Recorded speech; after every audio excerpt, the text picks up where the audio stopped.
किस घटना के बाद महात्मा गांधी ने फरवरी 1922 में असहयोग आंदोलन वापस ले लिया था? सेंट्रल असेंबली में बम ब्लास्ट, जलियांवाला बाग नरसंहार, काकोरी ट्रेन डकैती, चौरी चौरा घटना। तो चौरी चौरा घटना के बाद महात्मा गांधी ने असहयोग आंदोलन को वापस ले लिया था। अगला प्रश्न देखते हैं। अगला प्रश्न है, निम्नलिखित में से कौन सी नदी नर्मदा नदी की सहायक नदी है? तवा, कोयना, केन, बेतवा। तो इसका राइट आंसर होगा ऑप्शन ए, तवा नर्मदा नदी की सहायक नदी है। अगला प्रश्न देखते हैं। अगला प्रश्न है, निम्नलिखित में से कौन सा संस्मरण पूर्व प्रधानमंत्री डॉक्टर मनमोहन सिंह के ऊपर आधारित है? The change we choose, a prime minister to remember the prime minister, the accidental prime minister. तो इसका राइट आंसर होगा द एक्सीडेंटल प्राइम मिनिस्टर संस्मरण पूर्व प्रधानमंत्री मनमोहन सिंह के ऊपर आधारित है। अगला प्रश्न देखते हैं। अगला प्रश्न है, मीनल ने शनि के सबसे बड़े चंद्रमा पर एक निबंध लिखा था। यह निम्नलिखित में से कौन सा चंद्रमा है? Europa, Titan, Cormo, Atlas. तो ये टाइटन चंद्रमा है जिसके ऊपर मीनल ने निबंध लिखा था। अगला प्रश्न देखते हैं।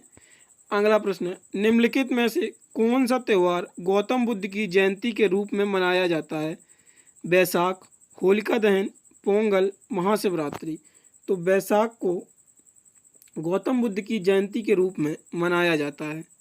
अगला प्रश्न देखते हैं। अगला प्रश्न है, निम्नलिखित में से कौन सी जनजातीय भारतीय यूरोपीय भाषा परिवार से संबंधित है?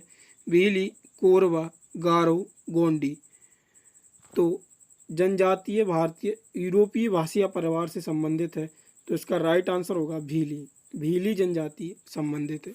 अगला प्रश्न देखते हैं। अगला प्रश्न है, कुमी, काटा, सिताई, ओकेमी शब्द का संबंध किस खेल से है? जूडो से, तलवारबाजी से, पोलो से, कुश्ती से। तो इन सभी शब्दों का संबंध जूडो खेल से है। अगला प्रश्न देखते हैं। अगला प्रश्न है, किस प्रसिद्ध शासक को अशोक के नाम से जाना जाता था? मिलिंद को, चंद्रगुप्त द्वितीय को, रुद्रमन प्रथम को, कनिष्क को। तो अशोक के नाम से कनिष्क को जाना जाता था। अगला प्रश्न देखते हैं। अगला प्रश्न है, निम्नलिखित में से किस भारतीय नृत्य शैली का संबंध उड़ीसी से है? कथक, छऊ, भांगड़ा, घूमर। तो छऊ का संबंध उड़ीसी नृत्य शैली से है। अगला प्रश्न देखते हैं। अगला प्रश्न है, निम्नलिखित में से कौन सी विज्ञान की आवर्त सारणी का एक उत्कृष्ट रासायनिक तत्व है? Nitrogen, cobalt, helium, scandium. तो इसका राइट आंसर होगा हीलियम। विज्ञान की आवर्त सारणी का उत्कृष्ट रासायनिक तत्व है। अगला प्रश्न देखते हैं। अगला प्रश्न है, तालकोटा का युद्ध कब लड़ा गया था? तो तालकोटा का युद्ध 1565 में लड़ा गया था। अगला प्रश्न देखते हैं। अगला प्रश्न है, फीफा विश्व कप खेल किससे संबंधित है? तलवारबाजी से, फुटबॉल से, रग्बी से, हॉकी से। तो फीफा वर्ल्ड कप का संबंध फुटबॉल से है। अगला प्रश्न देखते हैं, केंद्र शासित प्रदेशों का प्रशासन कौन चलाता है? राष्ट्रपति, प्रधानमंत्री, विधानसभा के सदस्य, मुख्यमंत्री। तो केंद्र शासित प्रदेशों का प्रशासन राष्ट्रपति के द्वारा चलाया जाता है। अगला प्रश्न देखते हैं। अगला प्रश्न है, निम्नलिखित में से कौन सा जनसंचार मास मीडिया का एक उदाहरण नहीं है? समाचार पत्र, घर घर जाकर अभियान करना, रेडियो, टेलीविज़न। तो इसका राइट आंसर होगा ऑप्शन बी, घर घर जाकर अभियान करना मास मीडिया का उदाहरण नहीं है।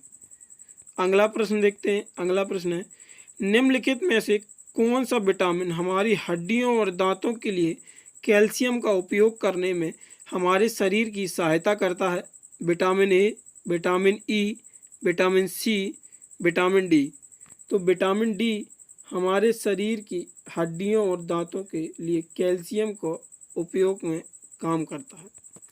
अगला प्रश्न देखते हैं। अगला प्रश्न है, केंद्रीय पेट्रोलियम और प्राकृतिक गैस मंत्री हरदीप सिंह पुरी ने अक्टूबर 2022 में एशिया के सबसे बड़े संपीड़ित जैव गैस का संयंत्र का उद्घाटन कहाँ पर किया? चंडीगढ़, पंजाब, दिल्ली, राजस्थान। तो ये इसका उद्घाटन पंजाब में किया गया। अगला प्रश्न देखते हैं। अगला प्रश्न है 2011 की जनगणना के अनुसार भारत की जनसंख्या का लिंग अनुपात है 984, 867, 966, 943। तो इसका राइट आंसर होगा 943। अच्छा, आप लोगों को इस क्वेश्चन के बारे में एक्स्ट्रा जानकारी देते हैं। सबसे ज़्यादा सेक्स रेशियो किस स्टेट का है? तो वो है केरल। और सबसे ज़्यादा सबसे कम सेक्स रेशियो कहाँ का है? तो वो है हरियाणा का। अगला प्रश्न देखते हैं। अगला प्रश्न है रोमांसिंग विथ लाइफ सदाबहार अभिनेता की आत्मकथा किशोर कुमार की, दिलीप कुमार की, देव आनंद की, शशि कपूर की। तो इसका राइट आंसर होगा देव आनंद की रोमांसिंग विथ लाइफ आत्मकथा है। अगला प्रश्न देखते हैं। रंगून में जेल भेजे गए अंतिम मुगल सम्राट थे बहादुर शाह जफर, आलमगीर द्वितीय, अकबर शाह द्वितीय, शाह आलम द्वितीय। तो इसका राइट आंसर होगा बहादुर शाह जफर द्वितीय, बहादुर शाह जफर। अगला प्रश्न देखते हैं। वास्तुकला की इस्लामी शैली के नाम से भी जाना जाता है यास्मक, मेहराब, हिज्र, आलिम। तो वास्तुकला की इस्लामी शैली को मेहराब के नाम से भी जाना जाता है। अगला प्रश्न है भारतीय संविधान का कौन सा भाग केंद्र शासित प्रदेशों को बात करता है? भाग 10, भाग 11, भाग 6, भाग 8। तो केंद्र शासित प्रदेश भाग 8 में परिभाषित किए गए हैं। अगला प्रश्न देखते हैं। अगला प्रश्न है सभी मनुष्य की कोशिकाओं के केंद्रक में गुणसूत्रों के जोड़े होते हैं 23, 33, 11, 41। तो इसका राइट आंसर होगा ऑप्शन नंबर ए 23। सभी मनुष्य के कोशिकाओं के केंद्रक में 23 गुणसूत्रों के जोड़े होते हैं। अच्छा, ये क्वेश्चन आप लोगों के लिए है। अर्थव्यवस्था में कितने प्रकार की राजस्व प्राप्ति विद्यमान है? 5, 2, 3, 4। इस क्वेश्चन का आंसर आप लोग कमेंट बॉक्स में दीजिएगा। अगर आप लोगों को वीडियो पसंद आई हो तो वीडियो को लाइक करें, और अभी तक आप लोगों ने चैनल को सब्सक्राइब नहीं किया तो चैनल को सब्सक्राइब करें और अपने दोस्तों के साथ शेयर करें। और अगर आप लोग इसका ऑनलाइन टेस्ट भी देना चाहते हैं तो डिस्क्रिप्शन में मैंने लिंक दे रखा है, वहाँ से आप लोग वेबसाइट पर जाके इसको ऑनलाइन टेस्ट भी दे सकते हैं। धन्यवाद।